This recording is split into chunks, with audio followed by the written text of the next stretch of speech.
Bonjour les amis, chers internautes, Mahima Benani, coach de vie, thérapeute par la lumière, docteur en immunologie et chercheur en développement personnel.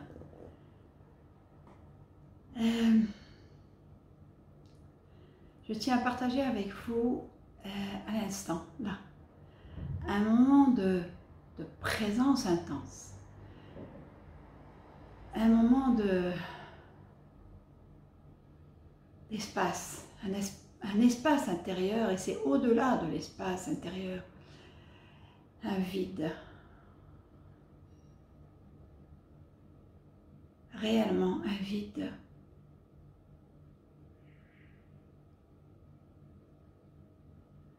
Un vide grisant, un vide de matière, vide de pensée, vide d'énergie que l'on appelle émotion, et un vide immobile.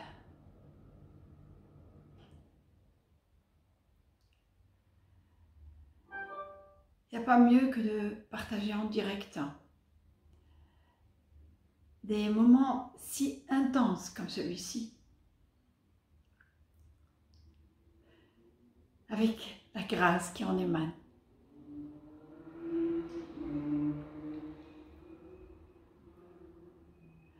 Et c'est là où, dans ces moments qui ne sont pas des moments en temps, mais c'est juste un état d'immobilité et un vide infini. Vivant. Alors je me suis dit, pour faire la différence entre le personnage, l'espace intérieur et le vide, et qui sommes-nous de ces trois appellations? Et vous le savez, les mots ne veulent rien dire par rapport à ce qu'est, ce que c'est ou ce qui est. Le personnage, vous le savez, vous le connaissez très bien, c'est ce que la plupart des humains inconscients de qui nous sommes réellement. Ils ont un dialogue de pensée, une machinerie mentale qui ne cesse, tout le temps en mouvement. Et comme il y a la croyance que les pensées sont au niveau de la tête, ben c'est à ce niveau-là que ça se joue et c'est pesant. Et ça, tout le monde connaît ce personnage parce que c'est ça l'égarement. Et ce dialogue interne incessant, c'est l'ego. Parce que le personnage n'est que le reflet de l'ego, qui sont ces phrases avec leur énergie vibratoire, qui n'arrêtent jamais et qui sautent comme on dit, du coq à l'âne. Alors que l'espace, on parle d'espace intérieur, mais en fait, on commence par cet espace intérieur lorsqu'on commence à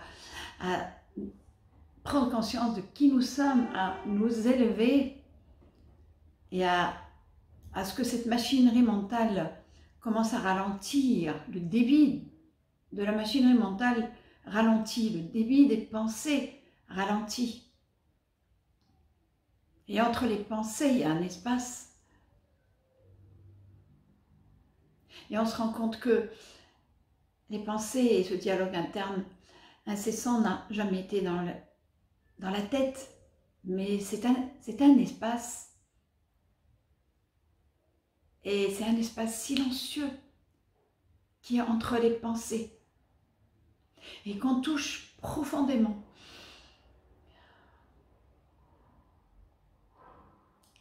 Et qui dit espace, ça veut dire il y a des limites. Parce qu'on porte l'attention vers l'intérieur, c'est-à-dire l'intérieur de ce corps. Mais en fait, c'est pas ça la vérité. On porte attention vers l'intérieur, c'est juste pour que le regard qui voit la matière tout autour, ce monde de matière, l'attention est toujours focalisée, fixée dans le monde extérieur matière. Et lorsqu'on la porte vers l'intérieur, pour éviter de voir ça, parce que dès qu'on ouvre les yeux,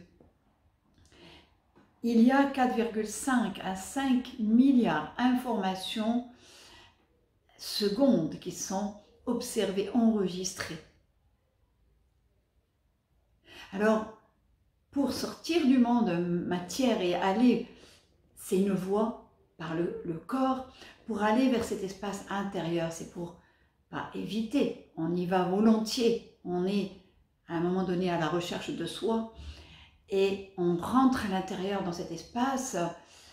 Ça dépend s'il est noir, s'il est gris, pour certains c'est très clair, ça dépend. Et on se dit l'espace intérieur, et à un moment donné, on sent cet espace intérieur. Mais qui dit espace, dit limite. C'est-à-dire, on ne peut voir qu'il y a un espace que s'il y a une limite là et là. C'est-à-dire, ou alors une chambre, si on parle par exemple de cette pièce, c'est parce qu'il y a les murs qu'on parle d'espace. Mais l'espace intérieur, on va aller à l'intérieur, porter cette attention pour aller voir, ne plus voir les objets matière, mais porter vers le quantique. Cet espace, dans un premier temps, c'est juste, ça se limite au niveau du corps. Et sachant qu'il y a le corps qui a des limites, soi-disant, matière, ben il est limité à un moment donné, juste là. Et plus on élève l'ego, et plus on va profondément dans cet espace qu'on découvre et qu'on vit, même pas qu'on ressent, parce que même après, il n'y a plus de ressenti, il n'y a plus de sentiments, il n'y a plus d'émotions, mais c'est juste une immobilité, c'est un espace infini. Et au-delà du corps, donc en fait au-delà du corps, mais sachant qu'il y a toujours la croyance, qu'il y a la terre, qu'il y a l'immeuble ou la maison, qu'il y a les arbres, c'est toujours un espace limité. Mais à un moment donné, et il y a les pensées dans cet espace, et il y a une présence intense. Certains l'appellent une lourdeur, mais c'est une lourdeur extraordinaire et magnifique. C'est vraiment une présence, c'est une force douce et calme et vibrante, vivante.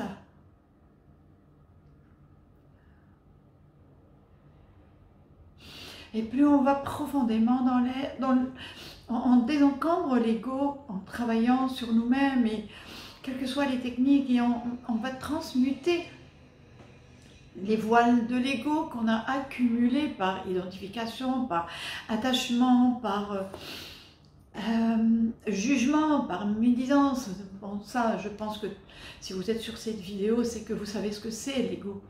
C'est que des pensées. Selon le contexte, on va les appeler de différentes manières. Hein.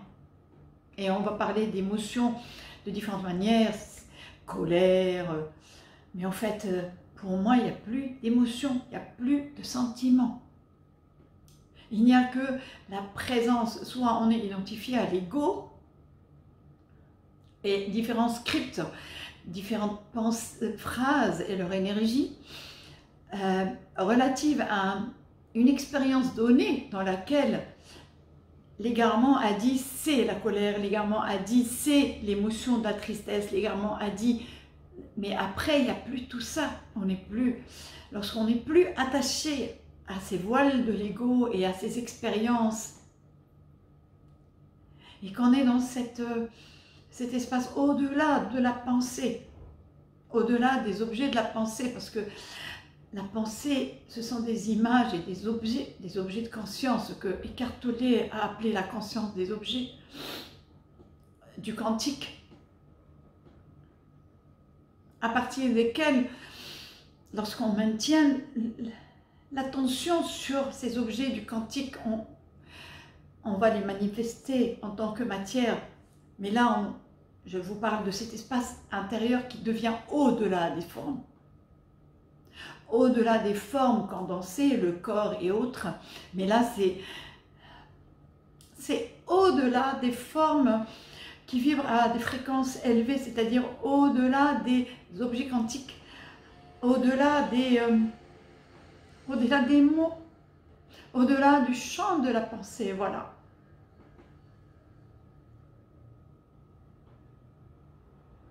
un vide. Un vide qui est partout, qui est infini. C'est l'immobilité.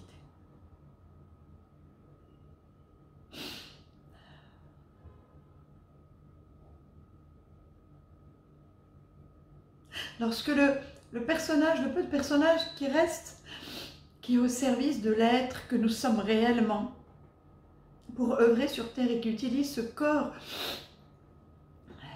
ce personnage qui n'est rien d'autre que des pensées, avec un libre arbitre, de faire le choix de la guidance de l'être que nous sommes, cette immobilité et ce vide infini, et il n'y a plus d'espace. C'est juste l'infini, c'est juste le vide.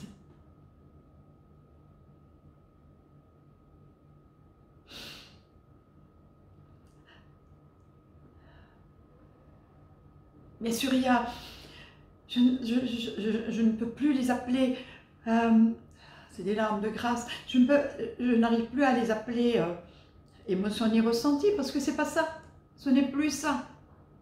C'est juste, c'est même pas l'identification à l'être, c'est l'être infini. Et c'est un vide, ce n'est plus un espace. Il n'y a plus de limite, c'est au-delà de toute forme matière condensée ou toute forme matière vibrante encore, c'est-à-dire les pensées qui sont libres, les pensées obligées, quantiques qui sont libres. C'est juste jubilatoire, c'est grisant et en même temps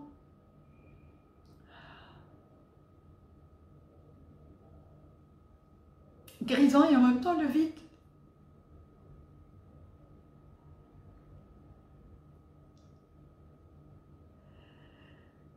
Le peu de personnages qui restent, ou je ne sais pas s'il reste un personnage, j'en sais rien, qui cherche les pensées mentales, mais il n'y a pas, il n'y a plus, il n'y a plus, il n'y a plus de pensée.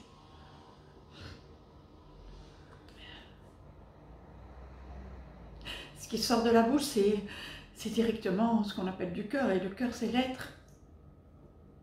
Et en fait, là, il n'y a plus de recherche.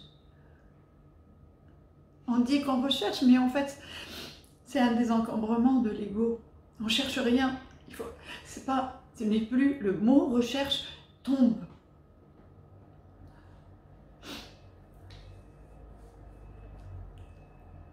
La recherche tombe parce que ça a toujours été là. Et voilà, on se rend compte que c'est toujours là. Et la recherche, le terme recherche est faux dans le sens où c'est juste un désencombrement de l'ego qui n'est que des voiles, des schémas de pensée condensés de l'ego et des phrases comme ça assez chargées qui sont là et des phrases qui passent parce que en général on peut pas limiter parce que les pensées personne ne peut les arrêter, mais le débit il baisse et par moments c'est un silence, c'est un espace et après même les pensées passent mais aucune identification et ils ne font plus aucun effet. Et par moments, il n'y a rien. Et même quand il y a les pensées qui passent, c'est le vide. Et on ne parle plus d'espace, parce qu'il n'y a plus de limite. Et tout est là. Et c'est pas une perception, c'est pas une...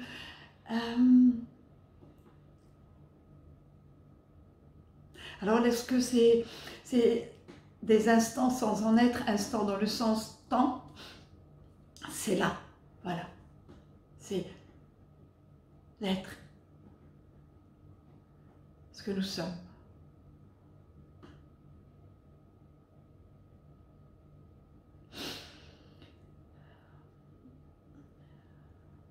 Maharishi Eckhart Tolle, une fois, a discuté avec des saints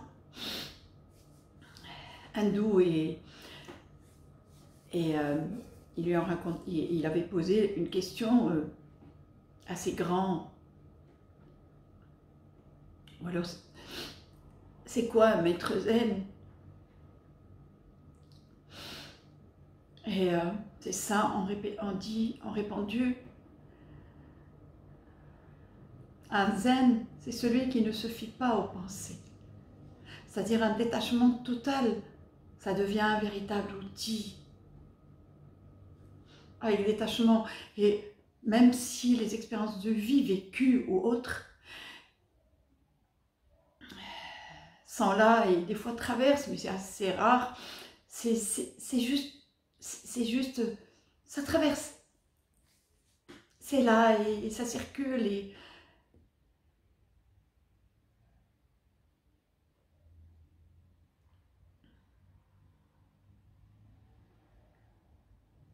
parce que la pensée n'est qu'un outil et rien n'est important. Et en même temps, la création est importante dans le sens où on est venu expérimenter, l'être est venu expérimenter des expériences matières avec des scènes, avec des destinées différentes, avec des corps différents. L'être infini. Et plus le débit de pensée, lorsqu'on est dans le, soi-disant dans le chemin, parce qu'en fait, c'est plus le chemin, le mot chemin tombe aussi.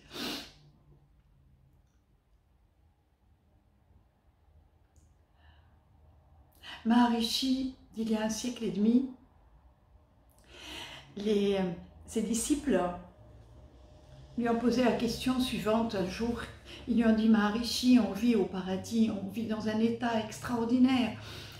Comment savoir si on est toujours dans le chemin d'accomplissement de soi, si on est toujours dans le chemin et qu'on n'est pas en train de se garer sans apercevoir? Et il a répondu cette magnifique réponse. Seul celui qui est peut donner cette, entre guillemets, définition, parce que les définitions changent et tombent. Et il a dit, votre degré d'accomplissement est à l'image de votre débit de pensée. Pas de votre débit de pensée, mais du débit de pensée. Plus on élague l'ego et on désencombre l'ego, le conditionnement et l'identification à l'histoire de vie, aux expériences, l'attachement à cette vie et aux objets, matières, plus on se détache de tout ça et de l'histoire personnelle, il n'y a plus d'histoire. Plus le débit de pensée ralentit et ralentit. Et ces espaces entre ces pensées se créent de plus en plus.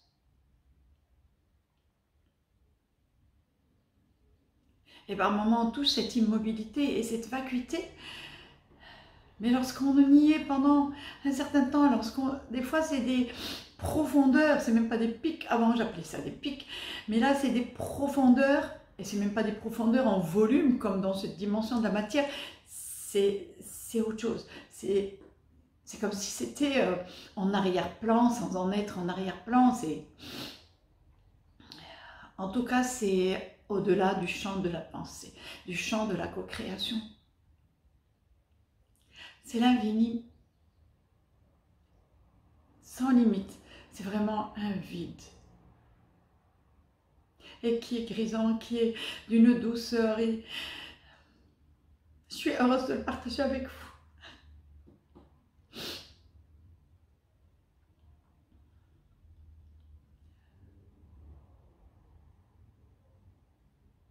Ces instants sans en être instant. Désolée de vous répéter ça parce que c'est pas...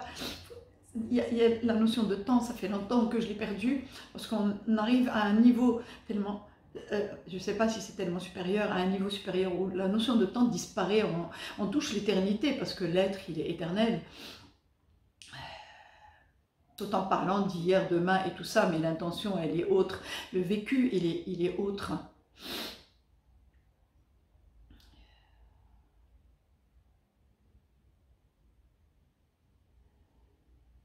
c'est juste un vide où des actions spontanées se font, ou un sourire se fait tout seul à un passant, à quelqu'un, ou une action magnifique, une aide à quelqu'un qui se fait de façon spontanée.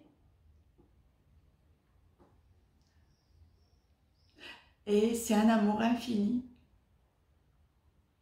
si intense.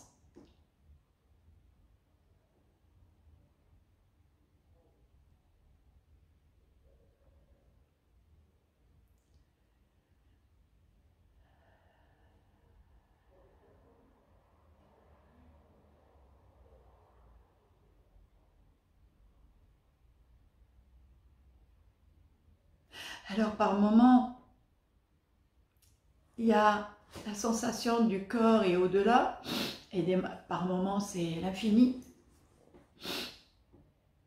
en sachant qu'il y a ce corps, et les différents corps, et les astres, mais ce ne sont que des objets dans ce vide. Et c'est pas qu'on touche, mais on vit, on devient ça. Ce que le terme qu'appellent les bouddhistes la vacuité.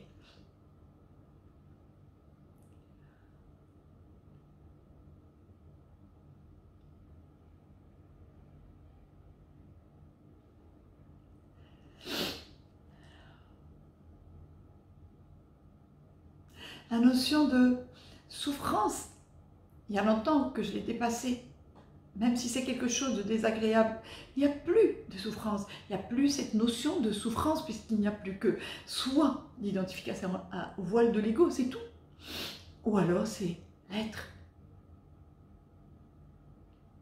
On est l'être.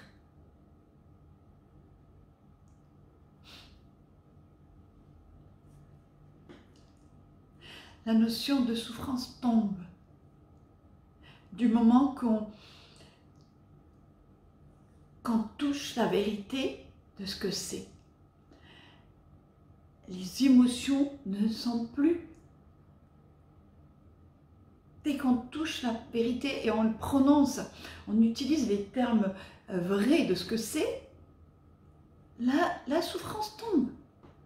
Et dans le monde, c'est Dieu. Et dans le monde de Dieu, le vrai monde, lorsqu'on a transcendé la forme, au-delà de la forme, il n'y a pas de souffrance, il n'y a pas de doute, il n'y a aucune attente.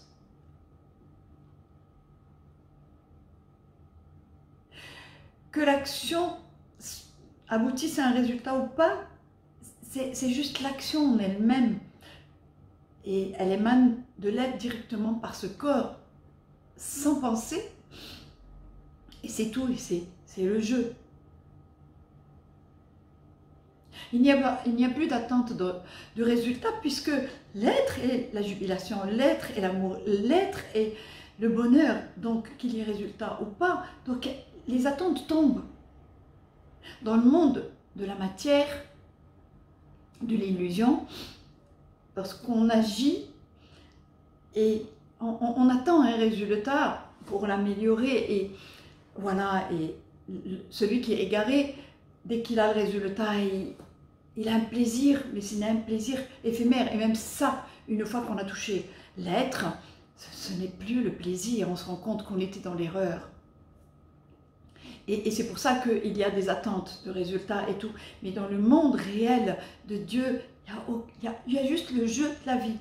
Et toute action, en général, elle aboutit ou elle n'aboutit pas. En général, elle aboutit parce qu'elle vient de l'être.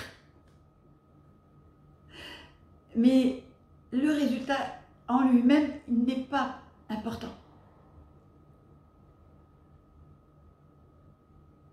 Parce qu'on touche déjà la dimension au-delà du plaisir, c'est un amour infini, c'est une joie mélangée. Je ne sais plus comment décrire tout ça. Et c'est grandiose.